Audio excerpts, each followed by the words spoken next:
Интернетте қазір шулап жүрген бір видео бар, мына жерде. Сол жерде Ring Girl біздің қазақ жігітіне Жәнібекке сынып тұрғандай болып тұр. Қазақ болғанына ма, әлде қазақша сөйлегеніне ме? Қазақша сөйлегеніне болса, менде де бір мүмкіндік бар сияқты. Көріп отырсаң маған жаза сал. Бірақ ол қыз түсінбейді ғой. Бәріңе ассалаумағалейкум, сіздермен бірге мен Самат Құдайберген, бұл Құдайберген спорт. Және бүгін бізде бокс туралы шығарылым. Жәнібек Әлімханұлы бүгін әлем чемпионы атанды. Әзірше WBO нұсқасы бойынша уақытша чемпион, бірақ жақын арада тіпті жекпе-жексіз ақ толыққанды чемпион бола алады. Әлімханұлы ESPN басты жекпе-жегінің аудиториясын тәнті еткен анық. Қазір осы жекпе-жектің 5 минутын талдап көреміз. Әлімханұлы енді кіммен жұдырықтасатынын айтамын. Себебі орта салмақта басқа чемпионымыз Геннадий Головкин бар. Ондай болса, кеттік.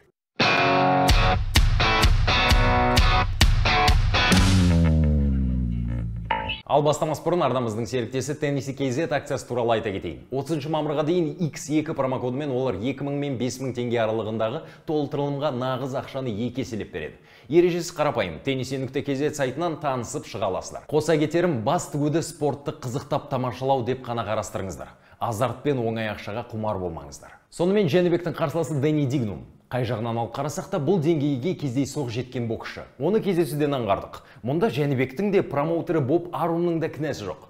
Толыққанды чемпион Деметриус Андраде мен Хайме Мунге келіссөзін бастағанда жоқ болып кетті. Андраде жартылай супер орта салмақта уақытша титулға таласқысы келген. Ал Хайме биыл ақпанда қанат исламды жеңген Джимми Келлимен шығатын болды. WBO-дан тағы бір үміткер бар. Ол Эскива Фалькао, бірақ ол Головкиннің IBF титулынан үміті бар. Оған осы екінші нұсқа көп табысы келуі мүмкін. Бірақ уайымдайтын еш нәрсе де жоқ. Жәнібек пен Эскива бір компанияда. Топ Rank бұл кездесуді кез келген уақытта ұйымдастыра алады. Дигнум Әлімханұлы кездесуі жоспарланған уақыттан бұрын басталды. ESPN басталу уақытын созу үшін промо ролик көрсетумен болды. Жекпе-жектің толық видеосын қарай алмаған болсаңыз, Telegram арнамызда сапасы жақсы видео бар. Боксшылар рингке шыққаннан бастап қайталап көрсетілген сәттерімен түгелдей бар. Сілтемені сипаттамаға саламыз. Сипаттама. Жәнібек алғашқы секундтардан бастап рингте кім қожайын екенін көрсетті. 15 секундтан кейін Дигнум шабуыл жасап көрмек болған. Бірақ солақай Әлімханұлы оң қолымен де, сол қолымен де соққысын дарытты.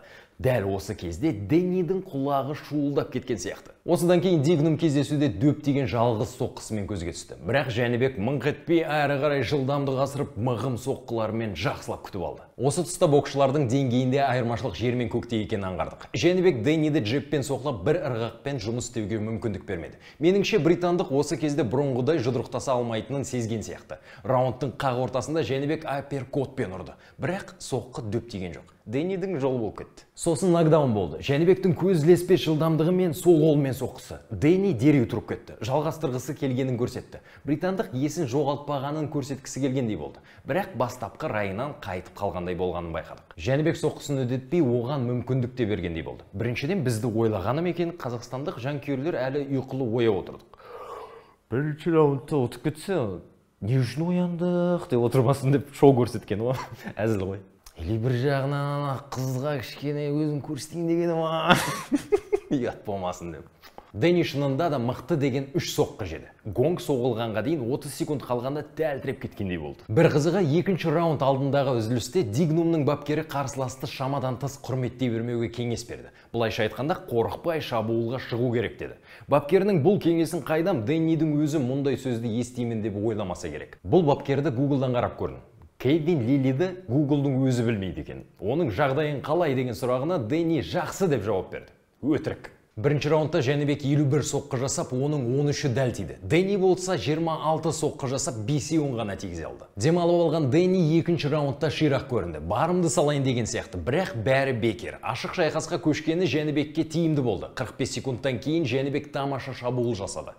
Қазір екінші нокдаун болатындай көрінді, бірақ Дэнни құламады. Нокдаун саналмаса да 6 секундта 2 рет құлады. Төреші тайып кетті деп есеп ашпады. Бірақ қайталауды қарасақ, тәлтіректеп қалғанын аңғарамыз. Жәнібектің соққысы. Осының бәрін көріп отырған ESPN комментаторлары күліп, "Oh my goodness" деді. Осының бәрін Құдай берген спорт деуге болады. Осы кезде бәрі де шешіліп қойған еді. Жәнібекке өзім де тәнті болам. Салқын қанлықпен жұмыс істеді. Барын салып шабуылға жүгіріп кеткен жоқ. Ретімен ғана соққының астына алды.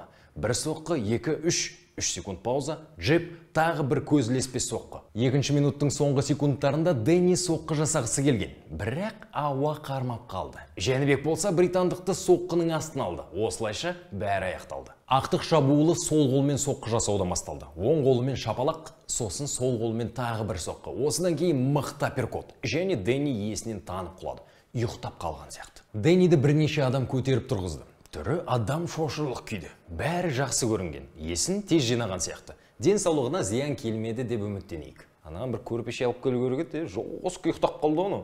100 будильник қойсаң да тұрмайды ғой. 4 адам әрең көтерді оны. Тағы бір айта кетерлігі, Жәнібек нағыз джентльмен екенін көрсетті. Дэннидің жағдайын сұрап құшақтады. Дигнумға да респект. Кездесу қарсаңында треш-ток жасағанын көрмедік. Мұндай жекпе-жекке 9 жасынан бері дайындалғанын ғана айтты. Барлық тұсынан аутсайдер болса да нағыз спортшы ретінде жұртты таңғалдырғысы келді. Бірақ деңгейдің аты деңгей. Енді Жәнібекті не күтіп тұр? Мұндай керемет жекпе-жекпен топ рэнк қуантты дей аламын. Бірақ енді Әлімханұлынан бәрі қашатын болды. Отандасымыз өз салмағындағы ең үздіктерімен шығуға дайынмын дейді. Бірақ ешкім жоқ. Ұмытпайық, Әлімханұлы кәсіпқойға өтпестен бұрын әуесқойда керемет жетістікке жеткен. Топ рэнк оған қарсыластарын асықпай деңгейіне қарай таңдап отырды. Енді шыңына жеткізді. Бірінші нұсқа әрине Андраде. Деметриус Жәнібектен қашудың бір амалын жасады. Зак Паркермен уақытша титулға таласы америкалықтың жарақатына байланысты өтпей қалды. Енді Деметриустың титулды тастап кетуге мүмкіндігі жоқ. WBO қаулысы бойынша Андраде жыл соңына дейін Әлімханұлымен кездесу керек. Келіссөз 2 айдан кейін, яғни 22 шілдеде басталуы тиіс. Ал егер Деметриус бас тартса, титул Жәнібекке жекпе-жексіз өтеді. Деметриус Жәнібекпен кездесу өткізетін уақытын шегер алады, бірақ ұзаққа емес. Бірақ америкалық басқа қарсыласпен шыға алмайды. Андраде жарақатына байланысты кем дегенде 4 айға үзіліс алды. Тағы 2 ай жаттығу лагеріне жұмсау керек. Қысқасы, Андрадемен шығып жатса, бұл кездесу биыл желтоқсанда немесе келесі жылдың басында болады. Күзде күтудің қажеті жоқ. Әрине, Әлімханұлына Андрадемен шығуға ерте, және Дигнуммен жекпе-жегі мықты екеніне дәлел емес дейтіндер табыла жатыр. Бірақ Деметриустың алдыңғы қарсыластарын салыстырып көріңіздер. Қайсы Роб Бранд пен Хасан Дамджикамнан мықтырақ болды. 0 немесе ары кетсе біреу ғана. Ал Джейсон Куглиді Жәнібек 8 жыл бұрын әлем чемпионатының финалында жеңген. Қысқасы, Жәнібектің Андрадеге қарсы жақсы мүмкіндігі бар. Бұған Деметриустың бұрынғы қарсыласы Артур Акавов та сенімді. Егерде қызық болып жатса, Артурдың Петр Ғалиға берген интервью бар. Мына жерден көріп кетсеңіздер болады. Андрадеге кем дегенде 3 жақсы нұсқа табылып тұр. Лондон Олимпиадасының финалисі Эскева Фалькао профиде жеңіліссіз келе жатыр. Тіпті Твиттерде де ерегесіп қалғаны бар. Ал танымал адаммен шыққысы келсе, Крис Юбенк тамаша нұсқа. Ал атақты комментатор Григорий Стангрид Крис ең қолайлы және жеңіл қарсылас боларына сенімді. Ал мен өз нұсқамды айтайын. Жәнібекті Риота Муратаға қарсы қойсақ қалай қарайсыздар? Жапонның да топ рэнкпен келісім шарты бар. Оған Әлімханұлының да айтары бар. Жәнібек оны 3 жыл бойы жекпе-жекке шақырумен болды. Тағы бір қызығы, Жапон мен қазақ 2-ші дубль. Айтпақшы, Головкин туралы айта кетейік. ESPN комментаторы Жәнібекті Головкинге қарсы қойғысы келіп, әбден тырысты. Бірақ ол қазақтың менталитетін білмейді екен. Жәнібек дәстүріміз бойынша үлкенді жекпе-жекке шақыруға болмайтынын айтты. Өз басым шынымды айтсам, өз боксшыларымыздың арасында титулдық жекпе-жек көргім келмейді. Мексика немесе ақш сияқты чемпиондардың отаны болсақ, бір жөні болар ма еді. Тағы да айта кетер жайт, ESPN телеарнасында алғашқы болып Жәнібек Әлімханұлы қазақша сөйлеген. Бұл тарихи сәт. Көп көте слишком қыстырал. Қызға бастарын кетіп отырма деп жазып жүреді аяқты бәрілер. Қысқасы, Андраденің шешімін күтеміз. Айтпақшы, Деметриустың жағдайы мәз емес. Эдди Хирмен келісім шарт уақыты таяп келеді. Ал ұзартатындай жағдай жоқ. Өзге промоутерлер туралы айтудың да қажеті жоқ. Боб Арум жекпе-жек жасайды, немесе титулды Деметриустан алып қояды деп сенейік. Барлық жаңалық спорт Шрёдингера телеграмы мен инстаграмында. Сосын біздің телегада Жан Касабуцкийдің толық жекпе-жегі бар. Супер ауыр салмақтағы боксшымыз түнде WBC International титулын иеленді. Енді топ 15 немесе тіпті топ 10-ға кіру керек. Француз Йохан Диопа 5-ші раундтан кейін жекпе-жекті жалғастырудан бас тартты. Ал 7 жыл бұрын осы Диопа Деонтей Уайлдерге қарсы 11 раунд шыдаған еді. Жан қатысқан бокс кеші. Ашығын айтсақ, бір түрлілеу болды. Оған дейін түрік пен неміс ютуберлер жұдырықтасты. Сосын тағы неміс рэп орындаушылар шықты. Уақыты жағынан бізге тіпті қолайсыз. Таңғы 4-те шықты. Ал ең бастысы Касабуцкийге бәсеке артып келеді. Келесі жекпе-жегінде атақты біреумен шығатын сияқты. Бүгінге осы видеоға лайк басып пікір жазуды ұмытпаңыздар, және де колокольчикті басып қойыңыздар. Видеоны алғашқы болып көретін боласыздар. Жәнібек келесі жекпе-жегін кіммен өткізу мүмкін? Осы туралы комментарийге жазып кетіңіздер. Алға Қазақстан. Жәнібек Андрадені тығырыққа тіреді. Енді титулдарды біріктіреді деп сенейік. Жеңіс күтеміз. Сау болыңыздар.